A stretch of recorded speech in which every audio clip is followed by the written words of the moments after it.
ideário na atividade jornalística começa obrigatoriamente por um compromisso ético dos jornalistas e dos meios de comunicação com o cidadão, com a comunidade, com a sociedade e com o regime democrático.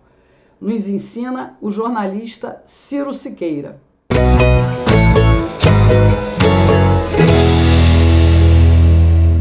Bem-vindo, aqui tem notícia e opinião, a minha. Nem sempre ela vai coincidir com a sua, mas é um direito natural seu e meu ter opiniões distintas.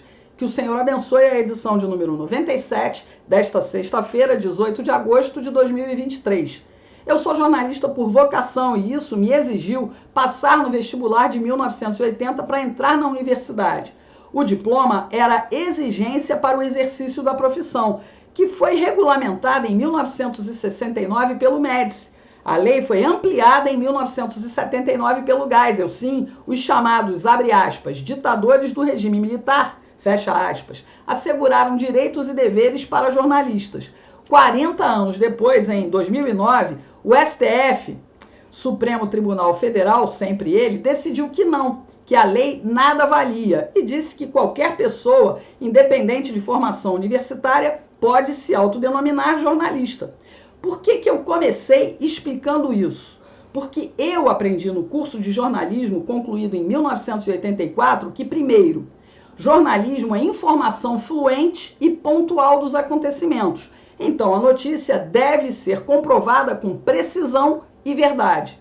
A verdade é o objetivo principal do jornalista. Hoje em dia, alguns idiotas defendem que o conceito de democracia é relativo, porque a verdade é um conceito subjetivo, ou seja, individual. O que é verdade para mim pode não ser para você. Mas no jornalismo é preciso trabalhar com verdades concretas, como fogo queima, água molha.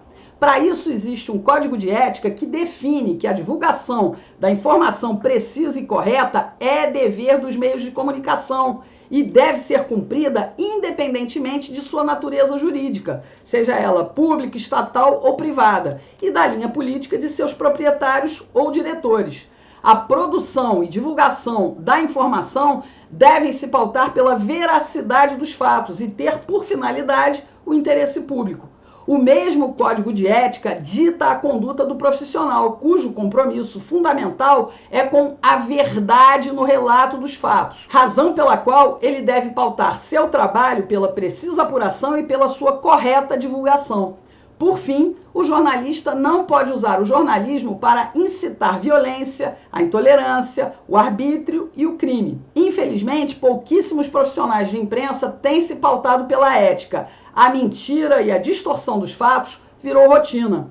Na última década, além de desnudar a cumplicidade comprada com o dinheiro público que sustenta empresas de jornalismo no Brasil, a manipulação da informação foi finalmente percebida pelo público consumidor de notícias.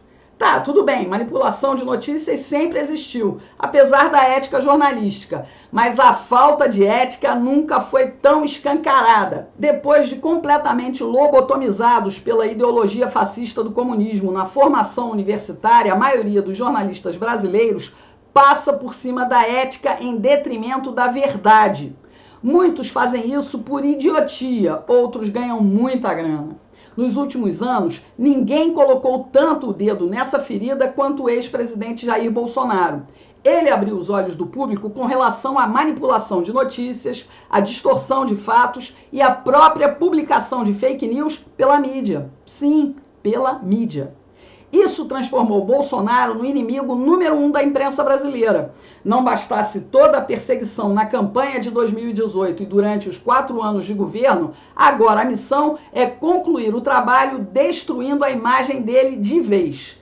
É o castigo porque Bolsonaro não comprou a imprensa, como fizeram e fazem os governos de esquerda desde a redemocratização. Olha, e não é só por ideologia que a mídia defende o indefensável Nove Dedos e o Partido das Trevas. Este governo que está aí não tem nada para mostrar, mas gasta milhões para atacar Bolsonaro. Bolsonaro dá audiência, dá mais audiência que o Nove Dedos. A prova disso são as lives do Caixoteiro, que dão traço.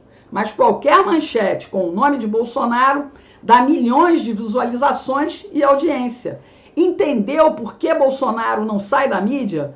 Por fim, se a imprensa acredita que distorcendo informações, divulgando mentiras e enlameando a história política de Jair Bolsonaro vai ajudar a recuperar o status de quarto poder que um dia já teve, saibam os ativistas de redação que vocês venderam a alma a Satanás e ele cobra caro. Vocês vão pagar com a morte da liberdade de imprensa no Brasil. E, infelizmente, jornalistas independentes como eu, que ainda podem relatar e analisar as notícias com o compromisso da verdade dos fatos, também seremos afetados. Os capetas pretas estão aí, com sangue nos olhos, para calar a nossa voz e tirar de vez a nossa liberdade.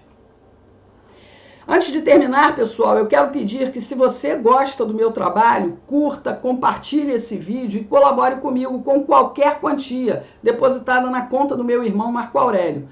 A Justa Justiça bloqueou a minha conta por causa de uma indenização que eu teria que pagar a um ex-deputado.